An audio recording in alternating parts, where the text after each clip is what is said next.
Well, hello everyone. I'm meteorologist Alexa Minton here at your WKYT First Alert area. We are live on Facebook because we are starting to see a lot of activity here in parts of central Kentucky. If you're in eastern Kentucky, hasn't hit you quite yet, but I promise it's coming a little later today. We've got an active weather set up for our day today, so let's go ahead and dive right into what we're expecting. Right now in downtown Lexington, our temperatures are at around 41. Feels like 35 because these wind gusts are starting to come in. We've got some cold rains across parts of the area as well. We got a first alert weather day in effect, and it's actually going to last throughout the next 6 days. We've got a really active weather pattern set up, but today's main focus are going to be these strong wind gusts that are coming in. By the time we hit the 1 o'clock hour, parts of the state will be seeing 50 to 60 mile an hour wind gusts across parts of the region. That's really fast, guys. You know, if you think about it, your neighborhood, your speed limit is 25 miles per hour. That's double that in some places. So faster than your vehicle in your neighborhood. That's how strong these winds could be gusting. We're also going to be seeing some heavy localized rainfall across parts of the area. So let's go ahead and look at the radar at the moment. You see a lot of that activity right now happens to be mainly in parts of western Kentucky, stretching towards Owensboro. It's just north of Louisville in parts of Indiana as well. But you can also see there's a strong isolated cell just south of Lexington at the moment. Zooming in a little bit closer, you see it's following along parts of I-75 stretching from Danville to Richmond as well. And it's going to get pretty heavy for our friends all across the board. Hazard and Harlan, you all haven't started to see that much rainfall quite yet, but it's going to be coming in pretty strong as we're looking across parts of the day. London, I know I've seen a couple people in the comment section saying that they're from London. You guys have some light rainfall at the moment. It's going to get heavier as we go about our day. This is currently where we're at wind-wise, though, and I wanted to point this out because this wind advisory is going to go into effect starting at noon for a lot of people. Now, we've been talking about it all morning long. I'm sure you guys have seen me on KYT. We got upgraded to a high wind warning. Now, I'm not listing all of the counties, but some of the counties that got updated in parts of the overnight to a high wind warning were Bourbon, Clark, Fayette, Jessamine, Madison, and Woodford counties.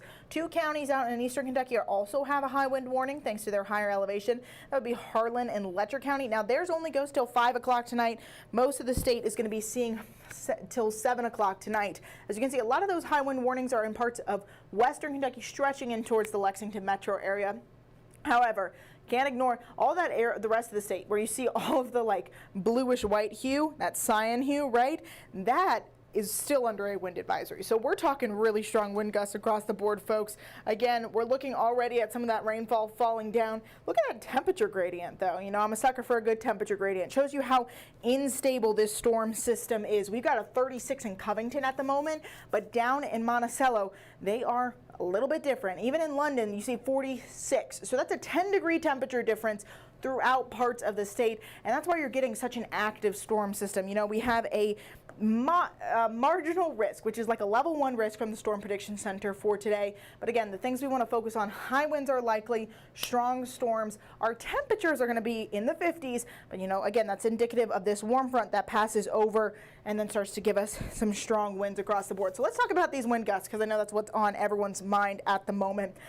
Parts of south central Kentucky and eastern Kentucky are starting to see some strong wind gusts by 12 o'clock. This is what our wind gust forecast is saying. 45 mile an hour wind gusts are possible in parts of Lexington. There's a little bit of a blank calm spot just northeast of Lexington for our friends in like Moorhead, Maysville, Cynthia, and even Mount Sterling. But it's weird for me to say it's a calm spot because they'll still be getting around 25 mile an hour wind gusts.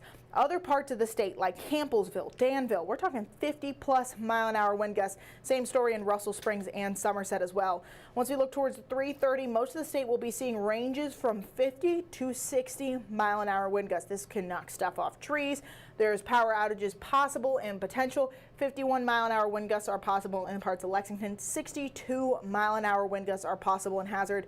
They pick up as we head towards that 5 o'clock hour. Almost the entire state will be close towards 50 mile an hour wind gusts. So definitely dangerous windy conditions as we head into parts of the overnight tonight. We're going to pick up as well even once we look ahead. So let's also talk about our hour-by-hour forecast because this storm system does, like I said, the Storm Prediction Center has issued a marginal risk. That's a level 1 risk. Main focus is going to be for those damaging winds, but we do have the potential for some localized flash flooding as well. Looking at 1 o'clock, we see some heavy rainfall isolated but spanning across the entire state. Wherever you see those yellows and oranges, that means you got that heavy rainfall. We got some isolated cells near Danville, Richmond. Another one really heavy down near Bowling Green. Stays strong as we approach, our afternoon hours. Widespread rain starts to taper off towards dinner time as well. In fact, look at that. 5 o'clock, most of that heavy rainfall is now pushed towards eastern Kentucky. It's all east of I-75, but we still are keeping up with that scattered shower chance. 7 o'clock tonight, we still see some scattered showers lingering. And those scattered showers are going to crash into some cold air, folks. And you can see it there on the map. It's got the pink. We see a little bit of white and blue. You know what that means? It means a little bit of a winter weather chance. There could be a few flurries flying. Say that 3 times fast. That's a tongue twister right there. And parts of the overnight tonight, even maybe into parts of early morning tomorrow, we could see a few of those flakes flying. And look at how different those temperatures are going to be. I'm talking 23, 6 a.m. tomorrow on Saturday, 23 in Mount Sterling. And they're a lot chillier once we look ahead. But what we're really focused on if we track this all next big days, because we had this first alert weather day in effect for a couple days now in a row. Today we're focused on these strong wind gusts and heavy rain likely. Potential for snowfall Saturday into Sunday, but once we get past Sunday, guys, we are really going to be focused on some Arctic air that's pushing into the region. I got to show you it here on the big map. We start to see early Saturday, it gets cold. That's when we got those 20-degree temperatures. They're pushing in as we look towards 8 o'clock on Sunday. You can see that Arctic air starts to push over the Great Lakes region. That cold air trough sweeps into Kentucky by Tuesday. I'm talking wind chills in the negatives. Our overnight lows are going to be in 0. So as you can see on our 7-day forecast, I'll give you all a little teaser before the noon. We're seeing Tuesday, our low temperature is going to be around 0 degrees. Those wind chills will make it feel even cooler. So, folks, I threw a lot of activity at you. We certainly have a really active weather pattern. You can see 6 out of the 7 days on our 7-day forecast, we got first alert weather days in effect. So if you guys have any questions, I'll do my best to go through the comments section and answer, but always stay tuned to WKYT. Chris Bailey will be coming in tonight to continue to track this storm for you. I'll be with you all at noon. And again, of course, I'll be with you all tomorrow morning. But for now, thanks for tuning into our Facebook Live. We hope you all stay safe and stay dry out there.